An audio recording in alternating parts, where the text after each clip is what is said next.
It's time to mind your business with me, Jamillah Lodge. Tune in to find out how to mind your business with BEDC, special guest entrepreneurs, industry experts, and more. Brought to you by BEDC. Bermuda Business starts here.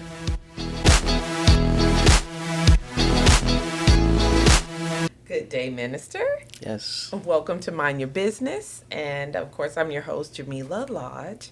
And so, Minister Vance Campbell, you are the Minister of Tourism. And today we're going to be talking about the Tourism Investment Act and the amendments. But before we do that, I'd like to give you an opportunity to tell us a little bit about yourself. Okay, well, I'm a professionally qualified accountant. Okay. I've been working in various industries throughout my career. I won't tell you how long because that will give away how old I am. But I've been the Minister for Tourism for about 15 months, 16 months, enjoying it. We've had some challenges, but, It wouldn't be fun if it was no challenges, well, right? the fun comes once you get through the challenges. Yes, and you see the results, and we need more results, I'll admit, and hence we're here, hence some of the amendments that we've made to the Tourism Investment Act. Okay, so let's talk specifically about that act. Why was it created, what it is, and all of that? Okay, the Tourism Investment Act was created to incentivize existing hotels and restaurants, attractions. Okay. We forget about those parts sometimes, but it is for restaurants and attractions as well. And today we'd like to emphasize that. Okay. To reinvest in their product, the physical plant, and also to upgrade and stay current with current trends and have a modern facility. Because when people come to stay here, they're comparing Bermuda with other jurisdictions. The other aspect of this is to encourage new investment, i.e., to build new hotels and restaurants and attractions for our visitors to enjoy. Okay. Once you have all three of those, that's the complete experience that we're trying to deliver for our visitors. Okay. So I'm familiar with the National Tourism Plan, right, that the BTA governs. The Tourism Investment Act, how do those two work together, or do they? They do, Okay. actually. The National Tourism Plan, it's the overall plan for the industry. The Tourism Investment Act incentivizes and hopefully results in reinvestment, as I just mentioned, Right. in hotels, restaurants, and attractions. Where do our visitors stay? The ones that fly here by air, they stay in hotels. They eat in restaurants. That's right. And they want to go to attractions. So it supports the experience that the Bermuda Tourism Authority is marketing under that National Tourism Plan. Got you. So now let's talk about what it entails. Like, what do they get? So I'm an experienced owner. How do I benefit from the Tourism Investment Act and the amendment? The primary benefit is tax relief. Okay. And the amendments that we just passed increase the period of that tax relief depending on what type of establishment you are. So we have new hotels, and there's existing hotels, refurbished hotels. So those two, as far as the hotel. We have new restaurants, existing restaurants, and attractions. Okay. So those are the 5 categories that it targets, and depending on which category you are, there are different amounts and types of tax relief. Okay, and so the primary relief is tax. Tax relief, Okay. that's correct. Okay. And that includes customs duty. Oh, So okay. for all 5 categories, customs duty is the one common tax relief that's available. Okay, so you're talking about enhancing products, enhancing experiences. So if I'm a business owner and I want to bring in new items and things like that, They can be brought in once you apply and receive your tourism investment order. Yeah. Under the Tourism Amendment Act, Right. Investment Amendment Act, then you will be able to bring those goods and supplies, equipment in duty free. Oh, well, that's great. It's not a deferment; it will be duty free. It's so free, not a deferment. That's and correct. is that new? Because you never did that before, did you? There are some provisions for restaurants. Yeah. For example, under a different act, for them to bring in duty-free items. Right. But that will end, I believe, in 2024. We're talking about the Tourism Investment Act will continue on indefinitely at this stage. Okay. So you have a period of concession, Okay. but the act itself will continue on to benefit other restaurants, attractions, and hotels. Okay. And so one of the questions I wanted to ask you is because, as you know, especially after COVID, our tourism product, it's gone up, it's gone down, And so do you feel that this act can help to kind of stabilize that a bit? Well, I've often said, almost every time I speak about tourism, that we cannot move the needle significantly without the Fairmont Southampton Yes. property coming Yes. back on. We lost Elbow Beach. We have to get Elbow Beach back online. But, one step at a time. We are hopefully not that far from work starting at the Fairmont Southampton Hotel. And hopefully we'll get some action going at the Elbow Beach. So that's a significant number of rooms that we've lost. That's so right. we not only did we have the interruption of COVID, but we lost just before COVID hit us in a number of years, the Elbow Beach and the Fairmont Southampton. So not many jurisdictions, or if any, have lost that significant number of beds, rooms that did not come back online immediately. Right. So we have to get those back online. Hence the incentives for investors in in hotel properties. So. Okay. And so, of course, those particular properties have, I guess, under current ownership, and like you said, you're in talks with them to hopefully start the work soon. But for a new investor who may be interested in coming to Bermuda, they have the ability to take advantage of what we're discussing, the Tourism Investment Act amendments as well? That's correct. So whether it's a hotel, a restaurant, or an attraction, it's for Bermudians. Okay, and that's Bermudian what I'm going to owners. ask you, yeah. It's not just rich overseas investors. It's for Bermudian owners or those who aspire to be owners of restaurants, attractions, or small hotels, large hotels. So it's for any owner. So let me ask you this, because I feel like as of late, we've had quite a few property owners who have properties, residential properties, and they're now Airbnb-ing them. Does it apply to them as well? No. And man, the primary reason is I can decide I want to have my apartment or my entire house as an Airbnb. If the government supplies you money, you can, once the renovations are done, you can say, "Oh, this looks great. I think I'll live in it now." I'll live in it now." And there's no way for the government to recoup the money, and or it's no benefit to the hospitality industry because you're now living in it. Whereas with a hotel property, they're with a already restaurant, designated they're designated to be that utilized for that specific use. Right. So you would have to apply for a change of use. But if you're the beneficiary of tax relief and all of that, that would be a more difficult process for you to change that use, having benefited from tax relief. So now you know me, right? I'm in my head thinking because some of our stakeholders are smaller businesses, right? And so they would fit into this. So we have people who manage several Airbnbs where their whole business is around supporting that segment of the population. So it's like a full-on thing, right? I get what you're saying, though, because you do want to make sure it's like, well, we gave you this money to make sure that we had the beds, and now we don't have the beds because you're living in it because it's fancy now. So I understand the need to kind of manage that process.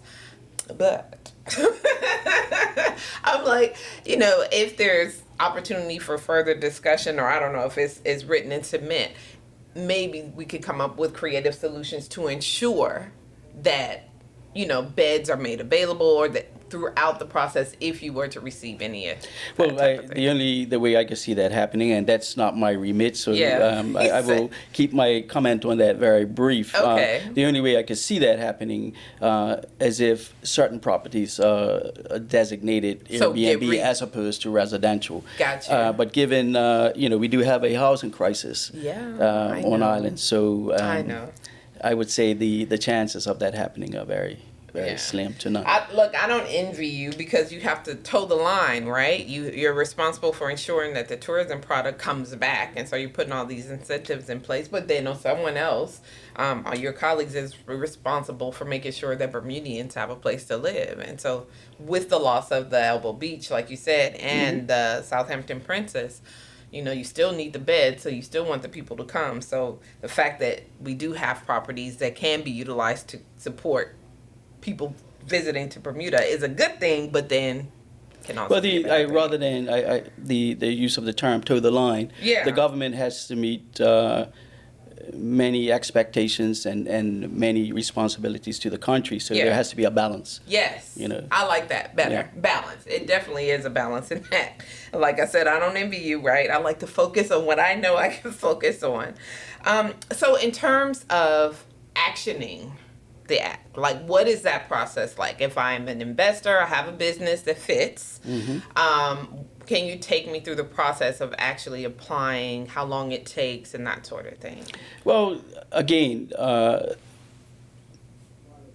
how prepared the individual investor or potential investor is will determine how long the process will take. First of all, there are there are requirements for certain information that you will need to include as part of your application for a tourism. Like what kind of requirements? In many instances, the plans, financial information, for example, that's a good chunk of what will be required.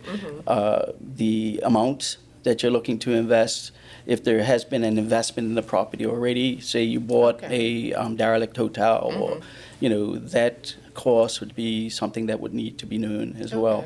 So depending on how prepared you are with that information will determine in a big way how long the process takes. So the application will go into our Tourism Regulations and Policy Unit, headed by Rhonda Wood-Smith, and she can be reached through email, rwsmith at gov.bm. So very helpful. She'll provide the potential applicant with the application form, guidelines to filling it out. And within those guidelines, there's information about the process that the application has to go through. We get the business development agency involved in vetting, and then the minister, an application comes back to the minister, it's presented to cabinet, and if approved, then it goes before the House and the Senate for approval. Okay. So. All right. Well, in my mind, I'm like, it sounds lengthy, but like you said, it depends on the preparedness of the person that's interested. Yes, and the timing. For example, we are coming towards the end of this session. Yes.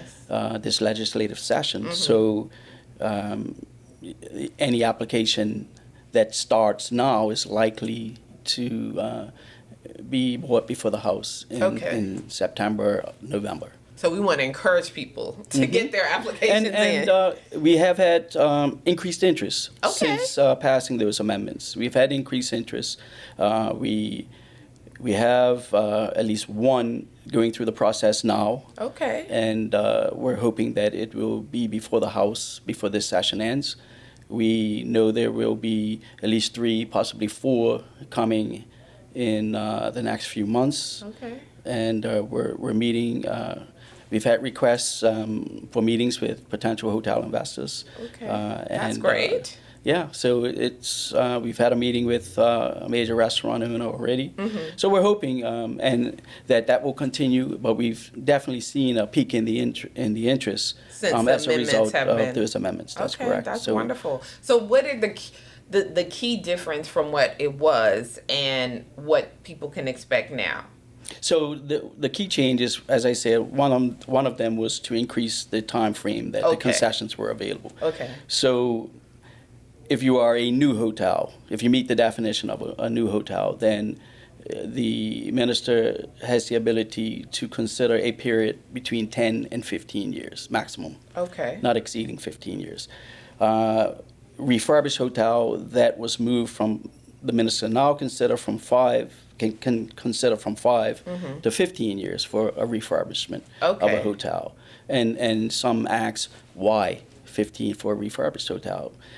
The an existing hotel, for example, the refurbishment can take maybe say 30 million. Right. But then I have a smaller hotel, and that the money invested to in that upgrade can be 3 million. That one can qualify. The 3 million can qualify as a new hotel, but the refurbishment costing 30 million may not meet the criteria, the previous criteria. So we expanded it to give the minister greater latitude and greater discretion. Okay. But again, it still has to go before the House and the Senate. So that's the check and balance. And by minister, that's you.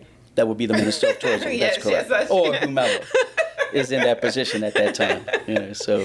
No, but that's great. I think obviously based on the response, it's something that is piquing people's interest, and it is giving them, I guess, the flexibility to try and get these things done. That's correct.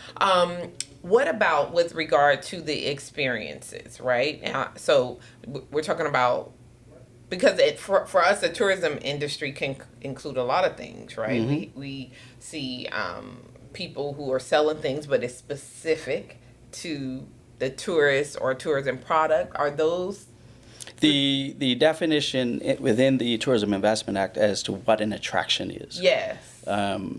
Is very broad. Okay. It's very general. Okay. So it will encompass quite a few our stakeholders. Stakeholders that are out there. I don't believe either people were not aware or were aware of the Tourism Investment Act, but didn't believe it applied to their business. And we're saying, hey, it's a broad definition, right. so yeah. it doesn't hurt to inquire and find out, because you may be missing an opportunity to expand your business, upgrade your business, or start a second business. I mean, I think that's very important, especially for our stakeholder group to hear, because I do think oftentimes they don't think it applies to them, right? They're like, you said elbow, so these are these big, developments. It's maybe foreign investment and that sort of thing. So helping people to understand that, yes, it may apply to you. It may give you the opportunity to do the things you always wanted to enhance your offering, I think is very good. And it's important. That's correct. And letting people know that if they have questions or if they're not sure, they can contact, what was your...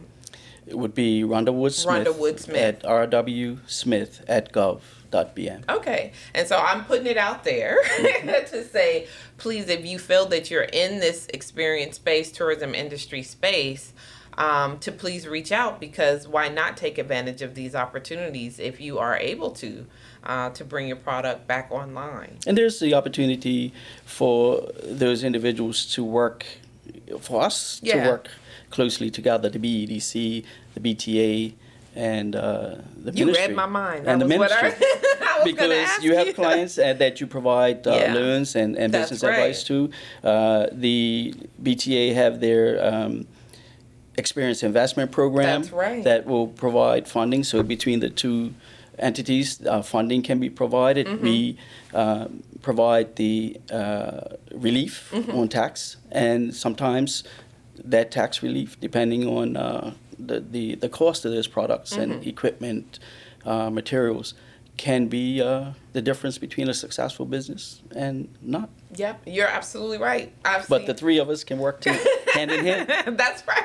Yeah. It's all about the cooperation and partnership. And that's exactly what I was going to ask you. Like, who else is needed to see this whole thing come to fruition? And like you said, we have products. BTA has products. BDA, I guess, has their access to information and making sure that if you're coming in, that you get what you need to get to be able to do so seamlessly. So I think it's great to hear. We know that we need to get our tourism product back to where it needs to be to compete with other jurisdictions. And so we are happy to assist in any way we can. So with this show, and then if there's anything else that we can do as well, sending out the specific information around the act, then we'll be happy to do that, because it's important for people, especially our stakeholders, to know that they are part of the solution. Right. Sometimes an individual will come to my ministry first and we meet with them, and then we recommend that they also set up a meeting with you guys here at the BEDC, yeah. and also the BTA for their experience investment program. So, although we can't provide the funding, right. We can process an application for a tourism investment order. Yeah. But we can send them, and we do, if we meet. Just a couple of days ago, I met with an individual and redirected them for funding to the BEDC and the BTA. Okay. However, we did take time to explain the tourism investment order and the process. Okay. And the benefits of that from a tax relief perspective. So I just want to clarify the application. Is it available online, or you must email Rhonda Wood Smith to get the application? I'm not sure if it's online, but Rhonda... For sure, Rhonda Wood Smith I know she will email it to you, so you can get it electronically if you want, and she will advise if it's online as well. So. Okay. Well, I want to give you the opportunity to speak to life.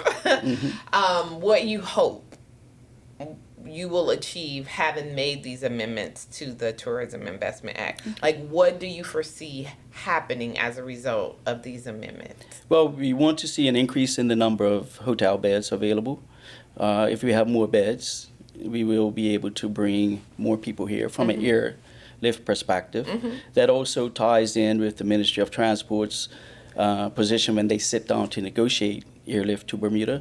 So we have the BTA creating the interests. Yes. We have the key stakeholders creating the experience between the number of beds that are available, the restaurant experiences, the attraction experiences, and we have the Ministry of Transport negotiating better airlift to the island. And one of the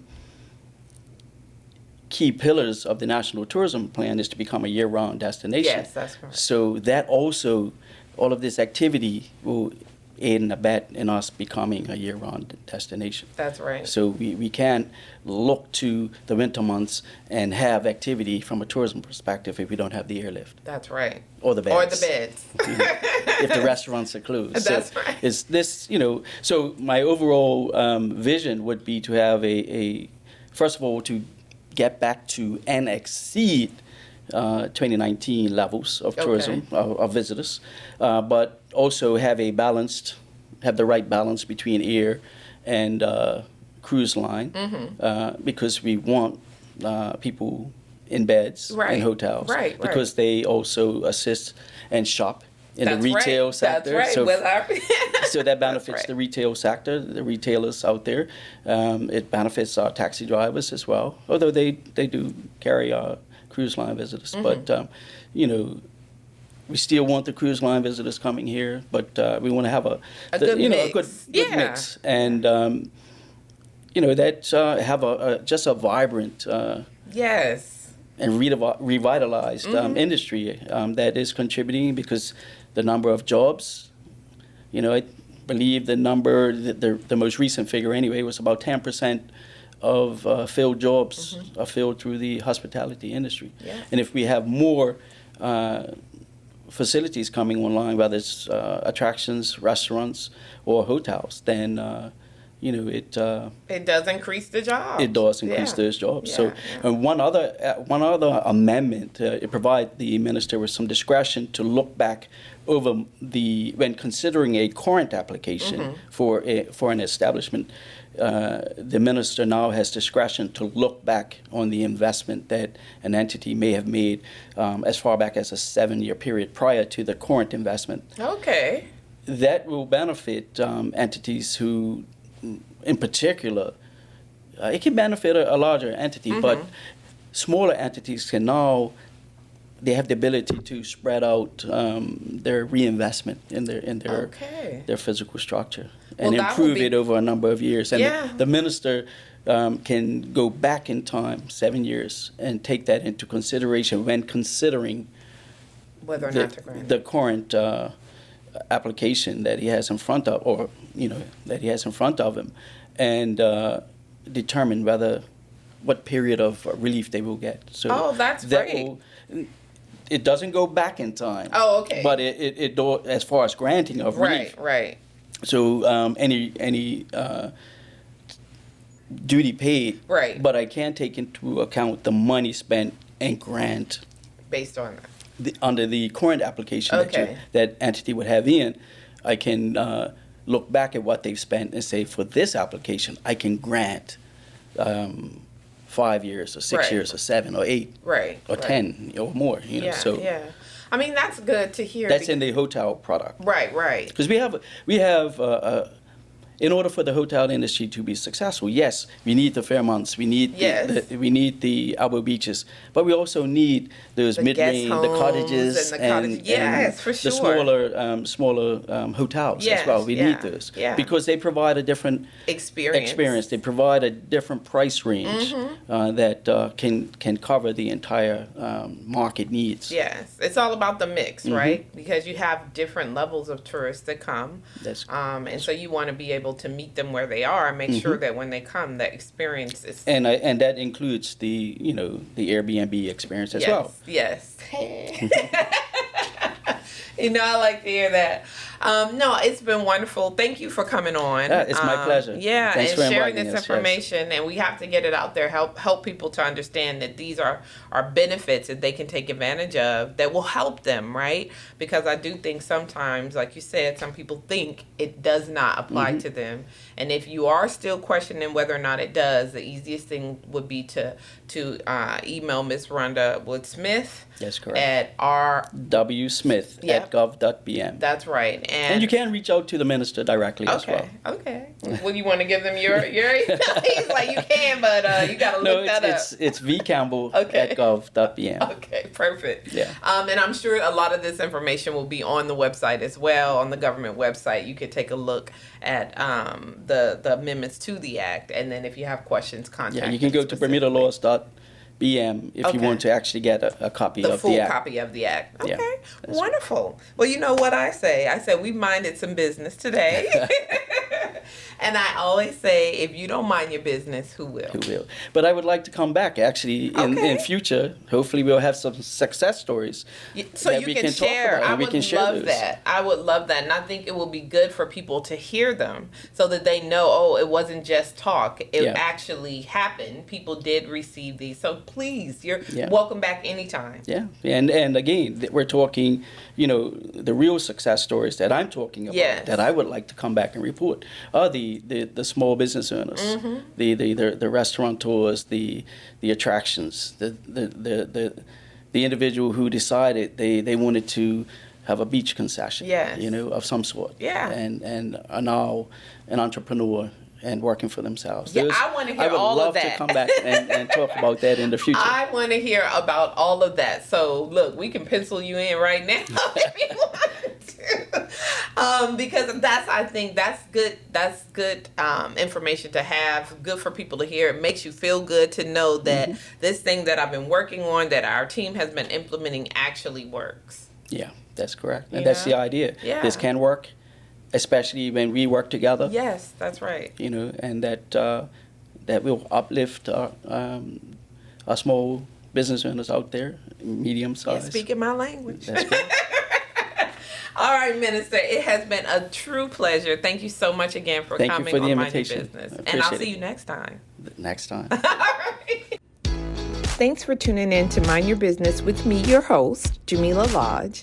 Tune in next week, Thursday at 4 p.m. because if you don't mind your business, who will? Mind Your Business is brought to you by BEDC. Bermuda Business starts here.